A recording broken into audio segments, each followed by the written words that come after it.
بسم اللہ الرحمن الرحیم۔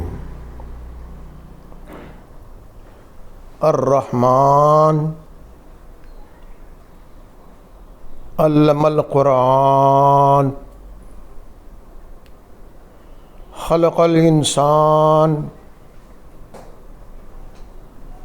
علمہ البیان۔ صدق اللہ العظیم۔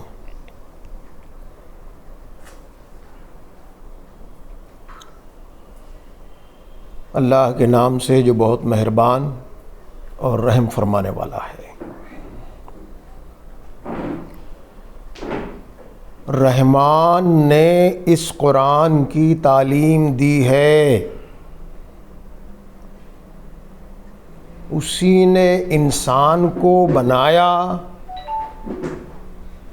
پیدا کیا، اور اسی نے اسے بولنا سکھایا ہے۔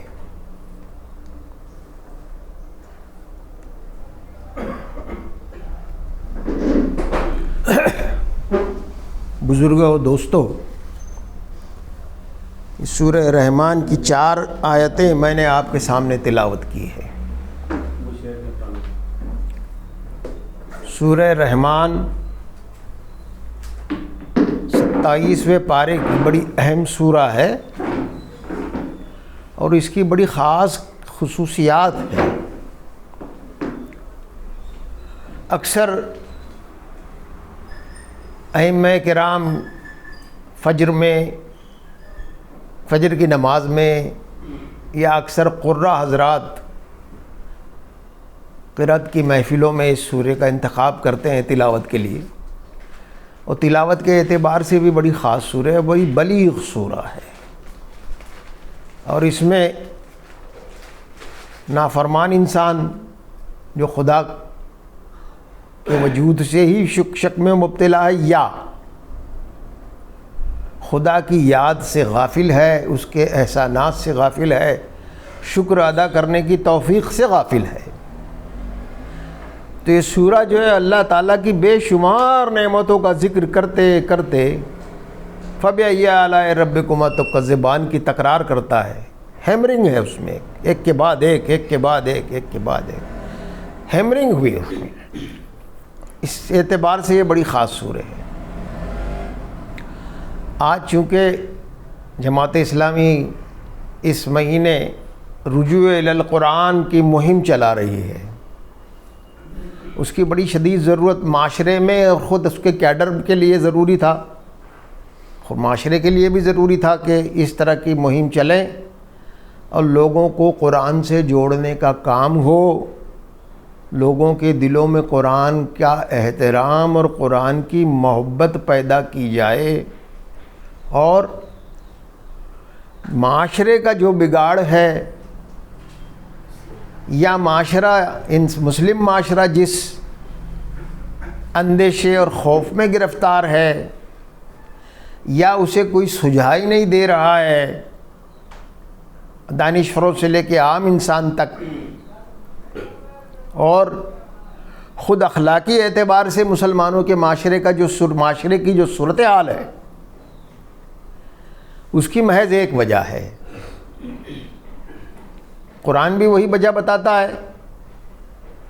قرآن پاک میں آیتیں آتی ہے کہ آخرت میں جب اللہ تعالیٰ رسول صلی اللہ علیہ وسلم کی امت کی حالات نبی پاک صلی اللہ علیہ وسلم کے سامنے لائے گا، تو قرآن کہتا ہے کہ پھر اللہ کے رسول افسوس میں یہ الفاظ ادا کریں گے کہ میری امت نے قرآن سے دوری اختیار کر لی تھی۔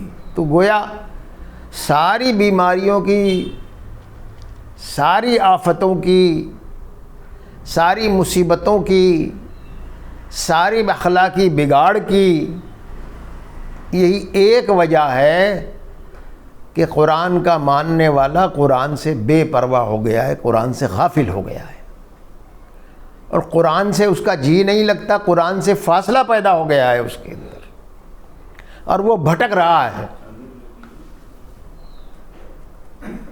وہ بھٹک رہا ہے۔ اس لیے اس کی ضرورت پیش آئی کہ ایک مہم ایسی چلائی جائے جو عوام میں قرآن کی اہمیت اور قرآن سے محبت پیدا ہو، قرآن کتاب ہدایت ہے۔ اب یہ جو 4 آیتیں میں نے آپ کے سامنے تلاوت کی ہے، اس میں بڑے خاص پہلو آئے ہیں، اس میں ہم لوگ ایک ایک لفظ پر غور کرتے ہیں۔ پہلی ہی آیت ایک لفظ پر مشتمل ہے، الرحمن۔ یہ اللہ تعالیٰ کا نام ہے۔ اللہ تعالیٰ کے بہت سے نام ہیں، بلکہ ہر اچھا نام اللہ تعالیٰ کا ہے، اس کی صفات، اس کے نام، اور جہاں جیسا سیاق ہوتا ہے، جیسا اس کا سیکوینس ہوتا ہے مضامین کا، اس اعتبار سے اللہ تعالیٰ کی صفت یا اس کی کوالٹی سامنے قرآن لاتا رہتا ہے۔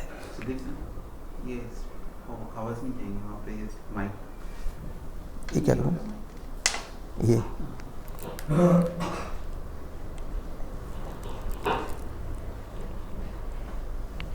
تو اس میں کہا گیا ہے الرحمن علم القرآن، رحمان نے اس قرآن کی تعلیم دی ہے۔ قرآن پاک اللہ تعالیٰ کا کلام ہے، اللہ تعالیٰ نے قرآن کی تخلیق کی ہے، لیکن اپنی ایک خاص نام اور صفت کے حوالے سے یہاں بات آ رہی ہے، الرحمن۔ الرحمن جو ہے کسے کہتے ہیں؟ رحمت کا جو جوش ہوتا ہے، فلو ہوتا ہے، غیر معمولی ایک قسم کا فاؤنٹین، یا سمجھ لیجئے کہ آبشار رحمت کا ہو، اس کو الفاظ میں ادا کرنا مشکل ہے۔ تو قرآن کی تخلیق گویا اللہ تعالیٰ کے رحمت کے جوش کے نتیجے میں ہوئی ہے، فلو کے نتیجے میں ہوئی ہے۔ اب اس سے اندازہ آپ کا لگائیے کہ رحمت کا جوش کس کے لیے، جس کے لیے قرآن کی تخلیق ہوئی ہے۔ تو قرآن پاک انسانوں کے لیے اللہ تعالیٰ کی تمام مخلوقات میں، تمام رحمتوں میں سب سے بڑی نعمت ہے۔ انسانوں کے لیے بہت سی نعمتیں اللہ نے پیدا کی، آگے بہت تفصیلات آتی ہے سورہ رحمان میں، لیکن سب سے بڑی نعمت اگر ہے انسانوں کے لیے تو وہ قرآن کی تخلیق ہے، قرآن کی نزول ہے، قرآن کا انسانوں کے لیے دنیا میں لانا ہے، بھیجنا ہے۔ اور اسی حوالے سے صرف تخلیق ہی نہیں کیا ہے، بلکہ رحمان نے قرآن کی تعلیم دی ہے۔ علم القرآن آیا ہے، تعلیم قرآن کس کو دیا ہے؟ اس بات کو سب جانتے ہیں کہ قرآن کا علم، قرآن کی تعلیم اللہ تعالیٰ نے اپنے برگزیدہ رسول، اپنے محبوب جناب محمد رسول اللہ صلی اللہ علیہ وسلم کو دی۔ تو اسی جوش رحمت کا نتیجہ تھا کہ قرآن کی تخلیق ہوئی، قرآن اللہ نے پیدا کیا، اور اسی جوش رحمت کے حوالے سے، اسی جوش رحمت کے فلو سے، اسی جوش رحمت کی توجہ اور مہربانی سے اپنے بندے اور رسول کو اللہ تعالیٰ نے اس کا علم دیا۔ دیکھیے، چونکہ قرآن پاک ہمیں وراثت میں مل گیا ہے، باپ دادا کے زمانے سے ہمارے گھروں میں قرآن پاک آتا رہا ہے، تبرک کے طور پر ہم بھی اس کو پڑھتے رہتے ہیں، لیکن یہ بات بہت کم لوگوں کے شعور میں ہے کہ قرآن ہے کیا اور اس کی ضرورت انسان کو کیا ہے۔ قرآن تو دنیا میں آیا ہے اور دنیا کے لیے، انسانوں کی رہنمائی کے لیے آیا ہے، تو یہ شعور بہت کم لوگوں کو ہے۔ لوگ قرآن سے رجوع ہونے کی بجائے، قرآن پاک سے گائیڈنس لینے کی بجائے، قرآن پاک سے رہنمائی لینے کی بجائے لوگ یہاں وہاں بھٹکتے ہیں، اپنے اپنے بزرگوں کے پیچھے پڑے ہوئے ہیں، طرح طرح کے خیالات، طرح کی آئیڈیالوجی، طرح طرح کی سوچ کے مطابق اپنے معاملات زندگی کے بارے میں فیصلے کرتے ہیں، اسی پر چلتے ہیں۔ کچھ تو ٹریڈیشنز ہے، کچھ سماجی روایات ہے، اس میں اس بات کا لحاظ نہیں ہوتا کہ یہ قرآن سے مطابق ہے یا نہیں ہے۔ ایک بات آپ سمجھ لیجئے کہ اللہ تعالیٰ نے ہدایت کے لیے صرف قرآن اتارا ہے اور صحابہ قرآن کو اتارا ہے، اس دو کے علاوہ، اور اس میں فرق نہیں ہے قرآن اور صحابہ قرآن میں، اور ان دو سورس کے علاوہ تیسرا کوئی بھی سورس جو ہے گمراہی پیدا کرے گا، ہدایت نہیں ہوگی، اس سے گمراہی حاصل ہوگی، الا یہ کہ کوئی اللہ کا بندہ قرآن کے مطابق ہی بات کہہ رہا ہو، قرآن کے حوالے ہی سے بات کر رہا ہو، صحابہ قرآن کی ریفرنس کے ساتھ ہی بات کر رہا ہو، تو وہ قرآن کی بات ہے، اس کی بات نہیں ہے، وہ قرآن کی تعلیم کی بات ہوگی، اس کی بات نہیں ہوگی۔ لیکن اس کے علاوہ کسی بھی اور ذریعے سے کوئی اور خیال، کوئی اور آئیڈیالوجی، کوئی اور روایت، کوئی اور روڑی، کوئی اور پرمپرا سے بھی کوئی بات کی جائے گی تو سوائے گمراہی کے اور کچھ بھی حاصل نہیں ہوگا۔ یہ ایک اصولی بات ہے۔ اور ایک بات سمجھ لیجئے، قرآن پاک کوئی پہلی وحی نہیں ہے دنیا میں، اس سے پہلے بہت سی آسمانی کتابیں آئی ہیں۔ روایتوں میں آتا ہے کہ کل 315 آسمانی کتابیں نازل ہوئی ہیں، اس میں 114 یا 115 تو مکمل کتابیں ہیں، اور اس کے علاوہ باقی جو ہے صحیفے ہیں۔ اس طرح 315 کی تعداد محققین نے بتائی ہے۔ تو قرآن کوئی پہلی کتاب نہیں ہے، اور انسان کی بنیادی ہدایت، توحید، رسالت، آخرت، انبیاء علیہ السلام کے طریقہ سنت ساری کتابوں میں یکساں ہے۔ لیکن قرآن کی خصوصیت یہ ہے کہ ساری کتابیں ایک خاص زمانہ کے اعتبار سے ہدایت کے لیے آئی ہے، تفصیل کے اعتبار سے۔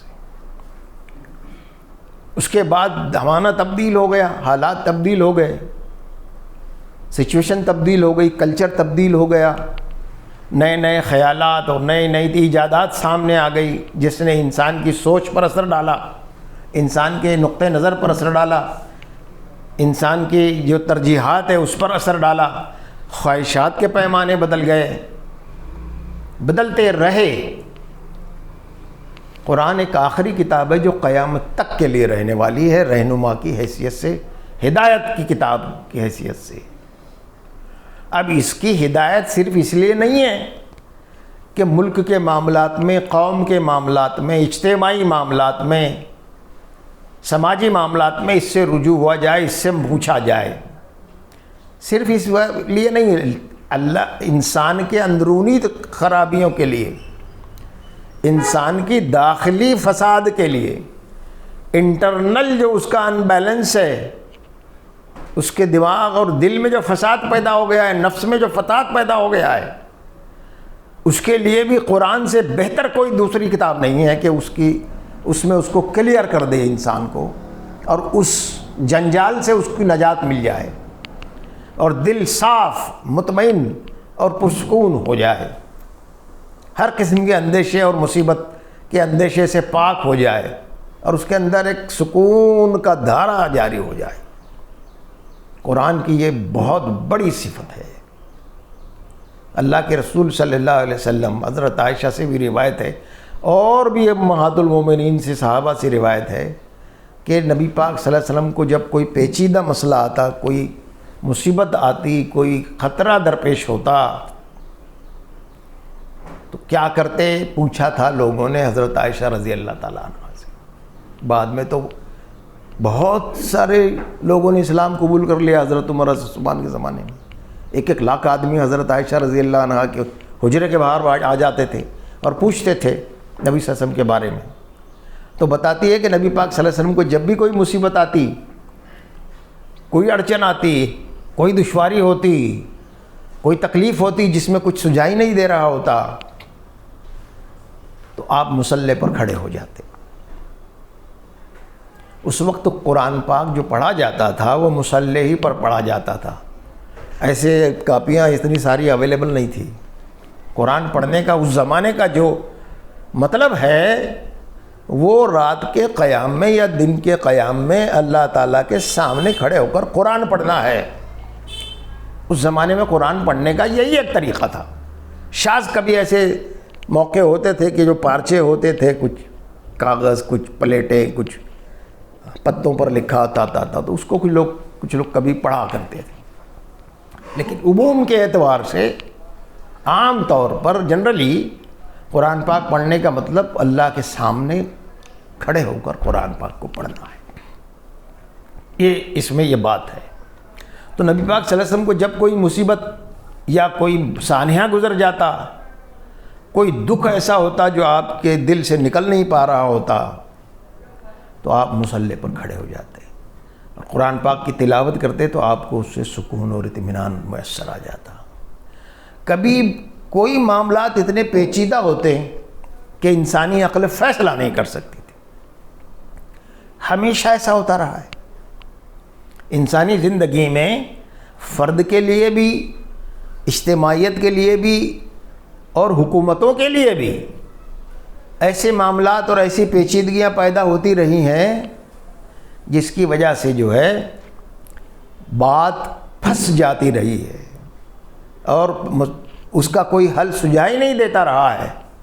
تو اس زمانے میں بھی نبی پاک صلی اللہ علیہ وسلم کا یہی معمول تھا، خلفائے راشدین کا یہی معمول تھا، صلحائے امت کا بھی یہی معمول رہا ہے کہ وہ قرآن پاک میں غور و فکر کرتے تھے.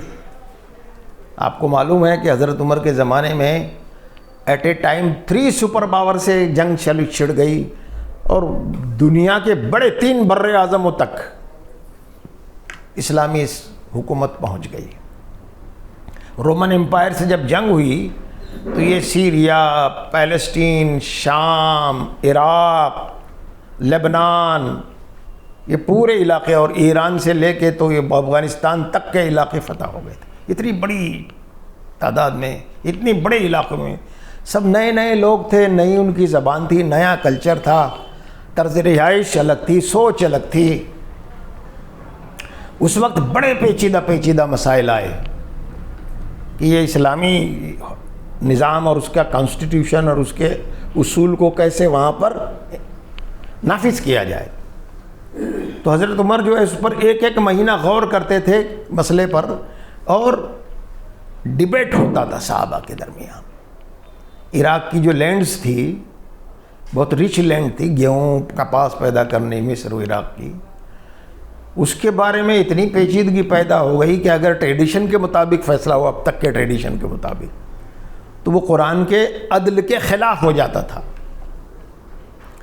تو اس حضرت عمر نے ایک مہینہ غور کیا، پھر صحابہ کی مجلس 1 مہینہ اس پر ڈیبیٹ کرتی رہی اور ایک فیصلے پر پہنچی، اور جو ٹریڈیشن سے چلا آ رہا تھا فیصلہ اس کے ادر دین اس کے ایک خاص دوسرا فیصلہ کیا، جس کی برکت ایسی ہوئی کہ 20 سال کے اندر ان سارے علاقوں کے لوگ اسلام قبول کر لیے اور ان کی مدر ٹنگ بھی چینج ہو گئی، عربی ہو گئی. آج بھی ان کی زبان عربی ہے. تو قرآن زندہ کتاب ہے. قرآن قیامت تک کے لیے رہنما ہے. قرآن عام کتابوں کی طرح کتاب نہیں ہے. قرآن پاک جو ہے حضرت علی سے روایت ہے، یہ کئی اکابر صحابہ سے یہ روایت ہے جو میں آپ کو بتا رہا ہوں، بخاری مسلم سب جگہ آئی ہے. حضرت علی سے جو روایت آتی ہے اس کے الفاظ میں بتا رہا ہوں. حضرت علی نے فرمایا کہ نبی صلی اللہ علیہ وسلم نے مجھ سے یہ فرمایا کہ اے علی، قرآن پاک کے معجزات کبھی ختم نہیں ہوں گے. اس کے میریکلز کبھی بھی اینڈ پر نہیں جائیں گے، کبھی ختم نہیں ہوں گے۔ جیسا جیسا زمانہ گزرتا رہے گا، اس کے الفاظ، اس کے شبد، اس کے ورڈ اپنا مفہوم کھولتے رہیں گے، اپنی میننگ کو کھولتے رہیں گے۔ اس پر ریسرچ کرنے والے، اس پر غور کرنے والے، اس کو پڑھنے والے کبھی اس سے اکتائیں گے نہیں، تھکیں گے نہیں۔ یعنی بہت سی کتابیں آدمی پڑھ لیتا ہے، سب کچھ سمجھ میں آ گیا، اب اس کو کیا پڑھنا ہے، لیکن ایک آیت قرآن پاک کی آپ پڑھیے، اس پر غور کیجئے، 10 دن بعد پھر اسی آیت کو پڑھیے اور غور کیجئے، تو کوئی دوسرے ہی پہلو سامنے آ جاتے ہیں جو حالات کے اعتبار سے ہوتے ہیں۔ اس کے پڑھنے والے کبھی اس سے سیراب نہیں ہوں گے، کبھی اکتائیں گے نہیں۔ اس میں پچھلے زمانے کے لوگوں کے حالات بھی ہیں اور اس میں اگلے زمانے کے لوگوں کے حالات بھی ہیں، یعنی رہنمائی کے لیے، ان حالات میں رہنمائی کے لیے۔ جو قومیں اس کی بنیاد پر فیصلہ کریں گی وہ خیر پر قائم ہوں گی۔ اس میں جو اجتماعیت کا یا سوشل سائنس کے اصول بتائے ہوئے ہیں قرآن پاک میں، اس کے مطابق ہی اجتماعی فیصلے اترتے ہیں اوپر سے، اور دنیا میں اس کے مطابق ہی قومیں عروج اور زوال کا شکار ہوتی ہے۔ جو اس کے مطابق فیصلہ کریں گے وہ خیر پر قائم رہیں گے، جو اس کے چھوڑ کر اپنی عقل سے یا کسی اور چیز کو رہنما بنا کر فیصلہ کریں گے وہ گمراہ ہو جائیں گے۔ جو اس کو پکڑے رہیں گے وہ حق پر رہیں گے، اور جو اس کو چھوڑ دیں گے اللہ تعالیٰ ان کی کمر کو توڑ کر رکھ دے گا۔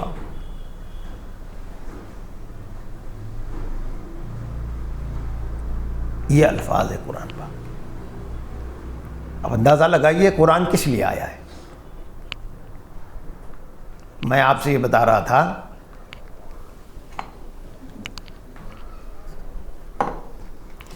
کہ قرآن پاک جو ہے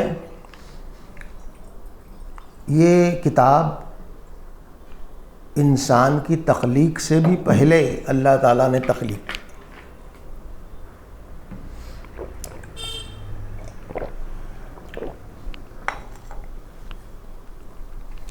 بل هو قرآن مجید فی لوح محفوظ۔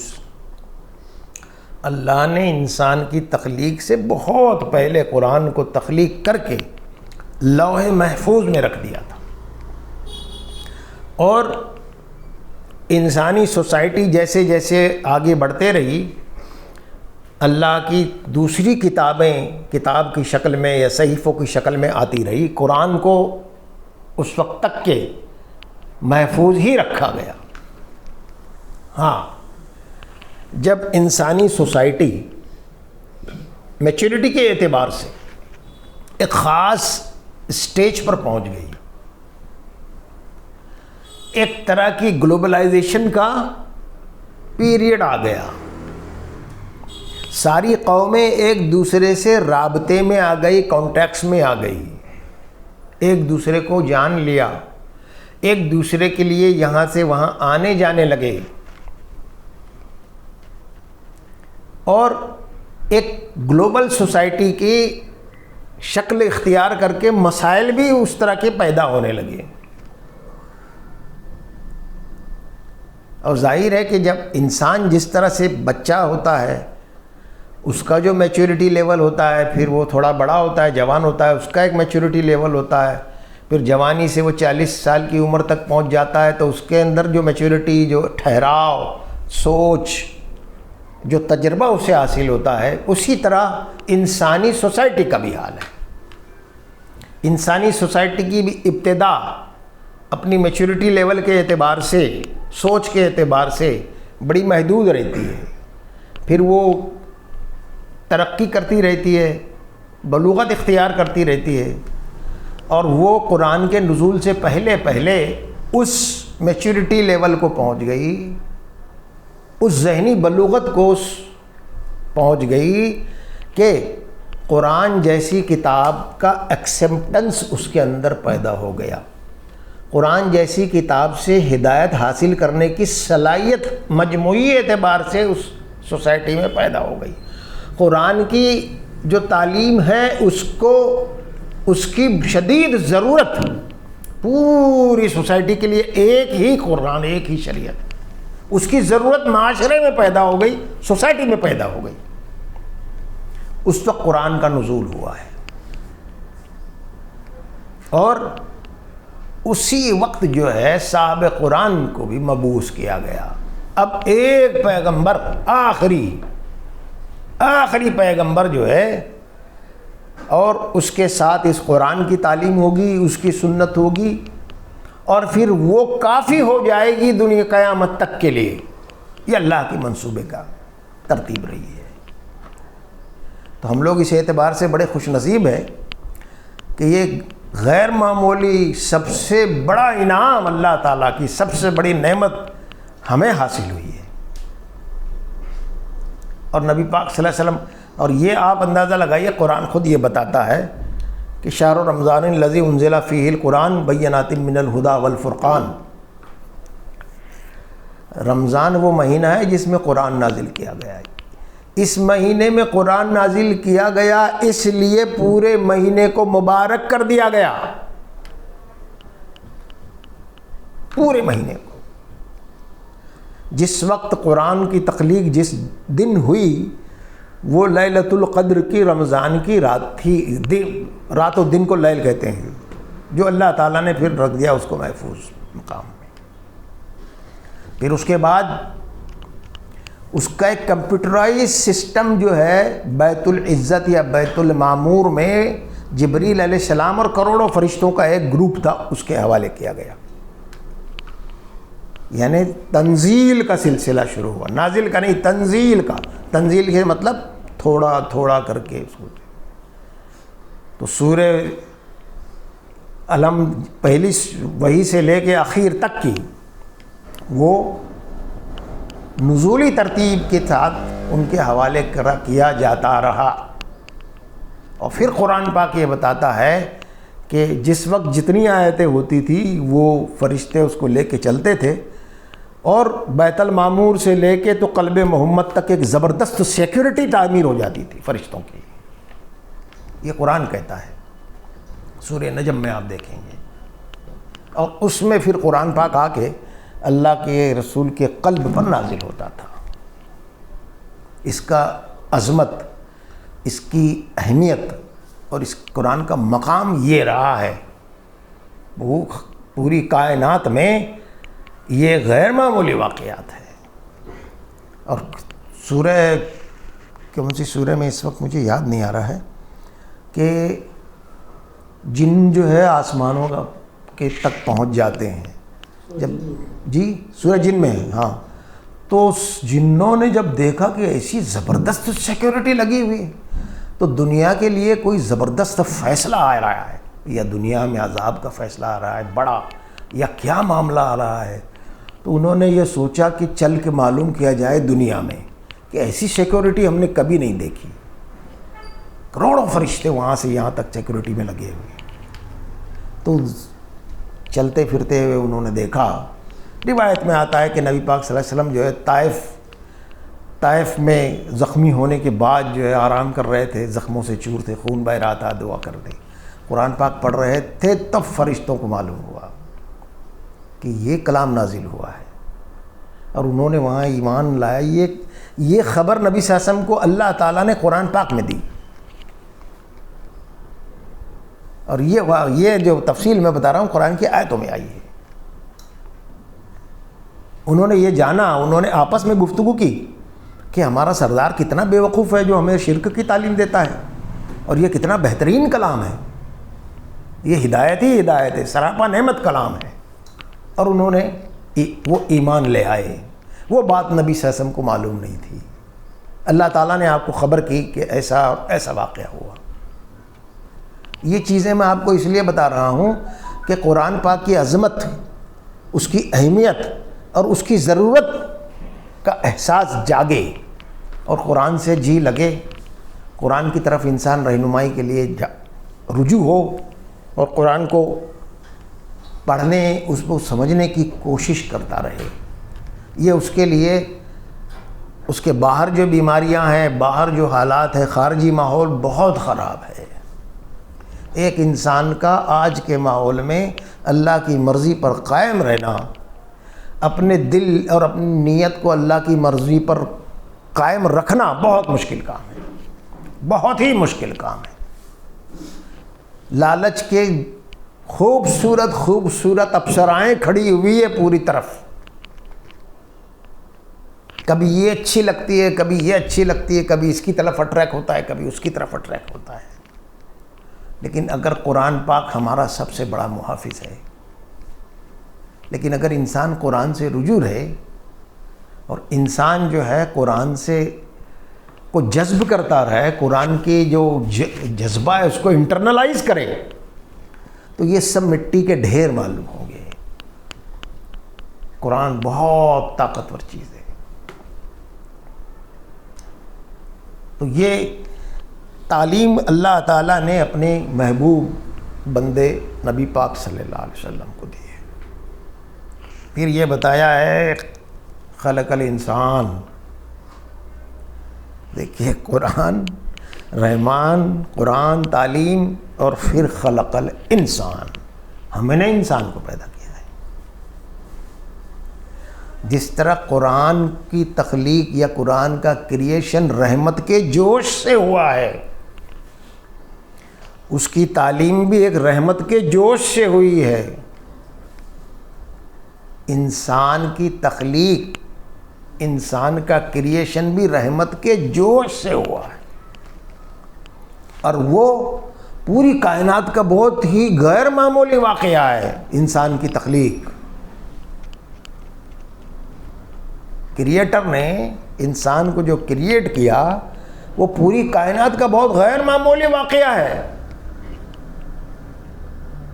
اسی لیے کہا انی جاعل فی الارض خلیفہ، آیا قرآن پاک میں۔ فرشتوں نے کہا کہ آپ خلیفہ بھیج رہے ہیں، گویا اس کو رائٹس ہوں گے، تو فساد پیدا کرے گا۔ پھر وہ پورا واقعہ آپ جانتے ہیں، سب جانتے ہیں۔ تو انسان کی تخلیق بھی جو ہوئی ہے اللہ کی جوش رحمت سے ہوئی ہے۔ انسان کی طرح کوئی اور مخلوق نہیں ہے دنیا میں، انسان کی برابری کی کوئی مخلوق دنیا میں نہیں پائی جاتی۔ یہ دنیا میں جو رونقیں ہیں، یہ دنیا میں جو کریشن پھیلی ہوئی ہے، انسان نے دنیا کو کیا سے کیا بنا دیا ہے، کیا سے کیا بنا جا رہا ہے، اسپیس میں چلا جا رہا ہے، سیاروں پر چلا جا رہا ہے، اسپیڈ والی ہوائی جہاز بنا لیے، خدا جانے اور کیا کیا کر لیا۔ یہاں بیٹھ کے ساری افریقہ کی جنگل کے اندھیرے میں دیکھ سکتا ہے اس وقت کیا ہو رہا ہے۔ تو اللہ تعالیٰ جیسے کریٹر ہے، انسان کو بھی کریشن کی صلاحیت دی ہے، اس نے تخلیق کی صلاحیت، تخلیق کا مادہ انسان کے لیے اندر رکھا ہے جو کسی اور مخلوق کو نہیں دیا ہے۔ یہاں تو بڑی بڑی مخلوقات ہے، ہاتھی ہے، گینڈے ہے، ویل مچھلی ہے، انہوں نے کیا تبدیلی کی ہے دنیا میں، کیا بنایا ہے دنیا؟ طاقت کے مقابلے میں انسان ان کے مقابلے میں کیا ہے؟ لیکن انسان جو ہے، یہی اس کے اندر جو کریشن کا صلاحیت دی ہے اللہ تعالیٰ نے، خلاقیت کی صلاحیت دی ہے، اس نے دنیا کو کیا سے کیا بنا دیا، اور بنایا چلا جا رہا ہے، بنایا چلا جا رہا ہے۔ اور پھر کہا، اور یہ انسان رحمان، قرآن، تعلیم، انسان، یہ سب رحم جوش رحمت کے مظہر ہے، وہیں سے ظاہر ہوئے ہیں، وہیں سے اس کی تخلیق ہوئی ہے، وہیں سے اسی جوش رحمت کے فلو سے پیدا ہوئے ہیں۔ تو بالکل میچ کیا کرتا ہے قرآن اور انسان۔ ہدایت جو ہے، انسان اگر قرآن کو چھوڑ دے، تو سمجھیے کہ ایک طوفان ہے سمندر میں اور انسان جو ہے وہ ایک کشتی پہ ہے، تو کشتی کو چھوڑ کے انسان اگر کود جائے تو اس کا کیا حال ہوگا؟ اس کا کیا حال ہوگا؟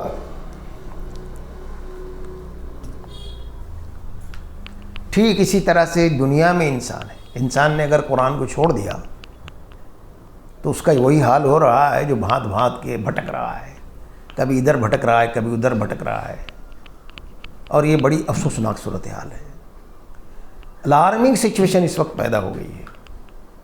جو عقل مند لوگ ہیں، جو دنیا پر حکمرانی کر رہے ہیں، جنہوں نے بڑے بڑے علوم میں ترقی کی ہے، سائنٹیفک ڈیولپمنٹ انہوں نے میریکل کی طرح کر دی ہے،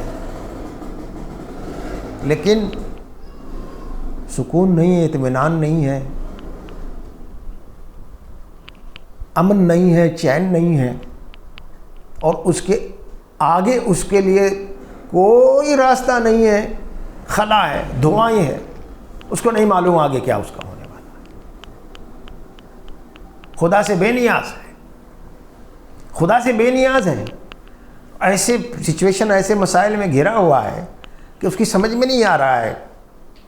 قومیں ایک دوسرے کو مار رہی ہے، کاٹ رہی ہے۔ اس دور میں، اس میچورٹی کے دور میں قومیں ایک دوسرے پر ایسی بمباری کر رہی ہے، لاکھوں لوگوں کو مار دیتے ہیں، اور اینگزائٹی، ڈپریشن کی شکار ہو رہے ہیں۔ ایک لڑکا اسکول میں کھول دیتا ہے فائر، بلا وجہ مار دیتا ہے۔ کوئی بھی انسان ڈپریشن میں کھول دیتا ہے فائر، بلا وجہ مار دیتا ہے۔ انسان سے انسان کا رشتہ ختم ہو گیا ہے، باپ سے بھائی کا، بیوی سے بیوی کا، خاندانوں کے افراد سے انسان کا، رحمت محبت کا بنیادیں ختم ہو گئی، احساس ختم ہو گیا ہے، فیلنگز ختم ہو گئی۔ وہ لطف اس نے گنوا دیا ہے جو اللہ کی ہدایت سے اس کو حاصل ہو سکتا تھا۔ اب بے چین ہے، لیکن وہ اللہ کی ہدایت ہمارے پاس ہے، ہم بھی اس سے بے نیاز ہیں، ہم بھی اس سے بے نیاز ہیں۔ بات آگے کی آیت میں یہ کہ اس پر بہت تفصیل ہو سکتی ہے، آگے کہی گئی ہے علمہ البیان۔ انسان کے اندر بولنے کی طاقت ہے، بولنے کی طاقت یعنی کسی بھی طرح کی آواز نکالنے کی طاقت نہیں ہے۔ آواز تو ہر جاندار نکالتا ہے، کتا بھی، بلی بھی، چوہا بھی، مرغی بھی، ہاتھی بھی، لیکن بے معنی الفاظ ہوتے ہیں۔ وہ انسان ایک ایسی مخلوق ہے کہ جس کو غور و فکر کی صلاحیت دی گئی ہے، وہ ایک انالیسس کرتا ہے، سوچتا ہے، پھر ایک نتیجے پر پہنچ کے بولتا ہے۔ وہ میننگ فل بولنا ہے، تو وہ صلاحیت انسان کو دی ہے۔ کاہے کے لیے دی ہے؟ کہ قرآن کی آیتوں پر غور کریں، اس کو سمجھیں، حالات پر غور کریں، جیسے حضرت عمر خلفائے راشدین کا طریقہ رہا ہے، اور پھر ایک نتیجہ نکال کر انسانوں کے لیے ہدایت حاصل کرے، خود کے لیے، تمام اور انسانوں کے۔ یہی اس کا اصل کام ہے۔ اس کی ذات کے لیے بھی ضروری ہے، اجتماعیت کے لیے ضروری ہے، ملکوں کے لیے ضروری ہے، انسانی قوموں کے لیے یہی ضروری ہے۔ بیان کا ذکر اسی لیے آیا ہے۔ بیان صرف قوت گویائی کے لیے نہیں آیا ہے، بلکہ بیان انسان جو کچھ بھی بات کہتا ہے وہ سوچ کے سمجھ کے پہلے فیصلہ کرتا ہے، ارادہ کرتا ہے، تب وہ بات سامنے لاتا ہے، اور بے سوچے سمجھے بات تو پھر اس شخص کو پاگل کہتے ہیں، جو بے معنی الفاظ بولتا ہے، ہذیان بک جاتا ہے، تو اس میں سوچنے سمجھنے کی صلاحیت ختم ہو جاتی ہے۔ لیکن جس کے اندر سوچنے سمجھنے کی صلاحیت، کوئی مسئلہ آ جائے اس میں کیا کرنا ہے، تو انسان پوچھتا ہے کیا ہے، یہ ہے، وہ ہے، پھر اس کو سوچتا ہے، پھر غور کرتا ہے، پھر اپنی رائے دیتا ہے۔ تو یہ سوچ، غور و فکر کا نتیجہ، رزلٹ رائے ہے جو بول رہا ہے، بول اس کا رزلٹ ہے۔ اس لیے وہ بات آئی ہے سامنے کہ بیان کرتا ہے، یہ اس کی ذمہ داری ہے، یہ اس کا پہلا کام ہے۔ اس کو اگر وہ پس پشت ڈال دے گا تو بھٹکتا رہے گا، گمراہ ہوتا رہے گا، گمراہ ہوتا رہے گا، کہیں اس کو چین نہیں ملے گا، کہیں راہ نہیں ملے گی۔ آج نہیں دیکھتے آپ عوام کو دیکھتے، عوام کل انعام کیوں کہا گیا ہے؟ اس لیے کہا گیا ہے کہ وہ قرآن سے دور ہے، ان کے پاس کسوٹی نہیں ہے۔ آج ایک عالم کچھ کہتا ہے، اس کی ہاں ہاں کرتے ہیں، کل دوسرا اس کو وہ اچھا لگتا ہے، پرسوں کسی کی اسپیچ سن لی وہ اچھی لگتی ہے، ایک ہی سبجیکٹ میں الگ الگ رائے سب صحیح لگتی ہے اس وقت تک جب وہ سن رہے ہوتے ہیں۔ خود قرآن سے کوئی ٹچ نہیں اس کا ہے نا۔ قرآن سے ٹچ کے لیے صرف سوچ کے لیے پڑھنا نہیں، بلکہ انسان کی روح کی غذا قرآن ہے، یہ بھی آپ سمجھ لیں۔ کئی پہلو قرآن پاک کے، کئی پہلو قرآن پاک کے، اس کے احساس، اس کے جذبات، اس کے ایموشنز، یہ بھی بڑی اہمیت رکھتے ہیں انسان کے لیے۔ اور اس میں اللہ کی ہدایت کے مطابق، اللہ کی مرضی کے مطابق اس کے ایموشنز رہے، اس کے جذبات رہیں، اس کے احساسات رہیں، اس کے لیے لازمی طور پر اللہ کے کلام سے ٹچ رہنا ضروری ہے، ورنہ اس کے ایموشنز بھی غلط ہو جائیں گے، احساسات بھی غلط ہو جائیں گے، جو اس کے لیے ہلاکت ہوں گی، دوسروں کے لیے ہلاکت ہو جائیں گے۔ اس لیے اللہ کے رسول مسند احمد میں حضرت عبداللہ بن اس کا مفہوم بتا کے میں ختم کرتا ہوں۔ مسند احمد کی حدیث ہے، عبداللہ بن مسعود راوی ہے، نبی پاک صلی اللہ علیہ وسلم قرآن پاک کے لیے جو دعا مانگا کرتے تھے وہ اس کے الفاظ میں بتاتا ہوں۔ بڑے احساس اور جذبات سے بھرپور الفاظ ہیں، ایک والہانہ لگاؤ کے الفاظ ہیں قرآن پاک سے، ایک عجیب طرح کی درخواست اور احساس ہے۔ اللہ تعالیٰ سے مخاطب ہو کر نبی پاک صلی اللہ علیہ وسلم دعا فرماتے تھے، اے اللہ پاک، میں تیرا غلام ہوں، تیرے غلام کا بیٹا ہوں، تیری لونڈی کا بیٹا ہوں، میری پیشانی تیری مٹھی میں ہے اور تیرا فیصلہ میرے لیے حق ہے۔ میں ہر اس نام کے حوالے سے تجھے پکارتا ہوں جس کو تو نے اپنے آپ کو پکارا ہے، اپنی کسی مخلوق کو بتایا ہے، یا جس کو تو نے اپنے آپ کو پکارنے کے لیے جس نام کو پسند کیا ہے، ہر اس نام کے حوالے سے میں تجھ سے التجا، تجھ سے درخواست کرتا ہوں، التماس کرتا ہوں کہ اس قرآن کو میری مصیبتوں کا علاج، میری پریشانیوں کا حل، میرے دل کا سکون اور میری مصیبتوں کی راحت بنا دے، آمین۔ یہ کون دعا ہے؟ کون مانگتا ہے یہ دعا؟ صاحب قرآن، قرآن کے ساتھ وابستگی کی دعا مانگتا ہے اللہ تعالیٰ سے۔ ہر وقت آپ کے قلب پر قرآن اترتا رہا ہے،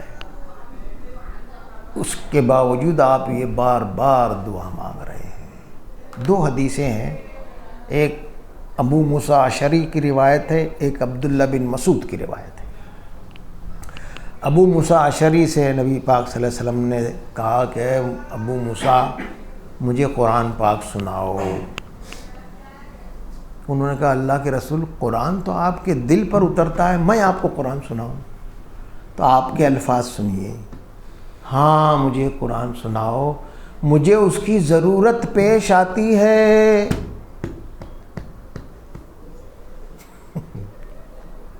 کتنی کیسی بات ہے، آپ کا دل قرآن ہے، آپ کے دل پر آیت جبرائیل علیہ السلام لا رہے ہیں، اس کے باوجود دن میں کئی موقع ایسے آتے ہیں کہ آپ کو قرآن سننے کی ضرورت پیش آتی ہے، قرآن پڑھنے کی ضرورت پیش آتی ہے۔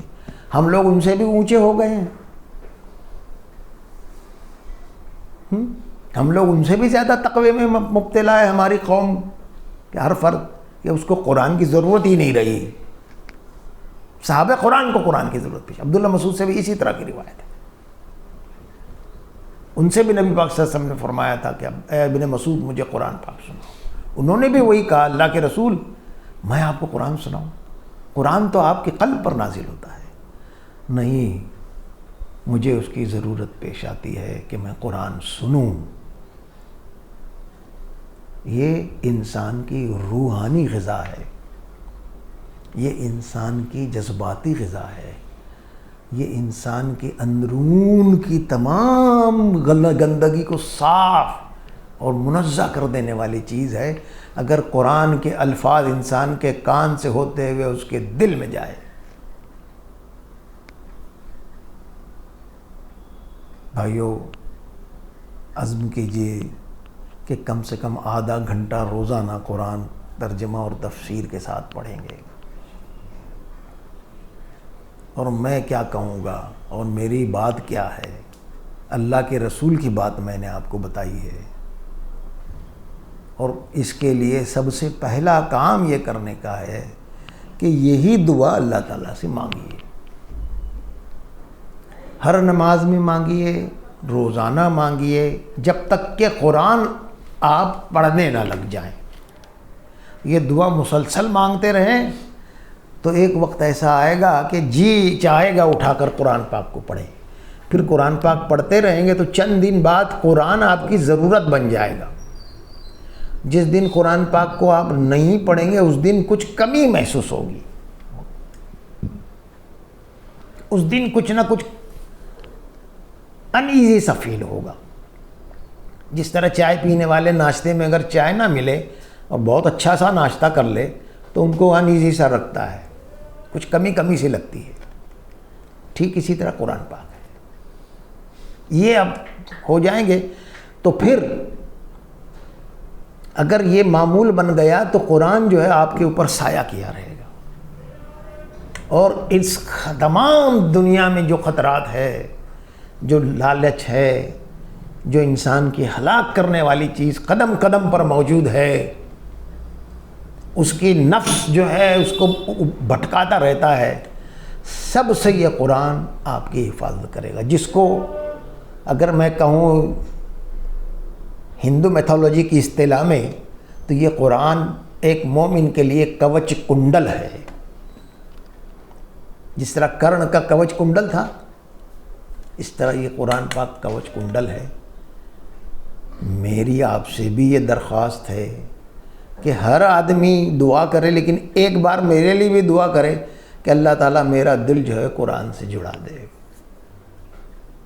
اللہ تعالیٰ میرے دل میں بھی قرآن کی محبت پیدا کرے، اور اللہ تعالیٰ جو ہے قرآن کو میرا محافظ بنا دے۔ میں آپ سب کے لیے دعا کرتا ہوں کہ اللہ تعالیٰ آپ سب کو بھی اور ہم کو بھی قرآن والا بنا دے، قرآن سے رہنمائی حاصل کرنے والا بنا دے، اور قرآن کی محبت اللہ تعالیٰ ہمارے دل میں پیدا کرے، قرآن ہماری ضرورت بن جائے، ہماری مصیبتوں کا علاج بن جائے، ہماری آفتوں کے لیے راحت کا سامان بن جائے، اور ہمارے دلوں کا سکون بن جائے۔ صلی اللہ تعالیٰ علی خیر خلقہ محمد وعلی آلہ وصحبہ اجمعین برحمتک یا ارحم الراحمین۔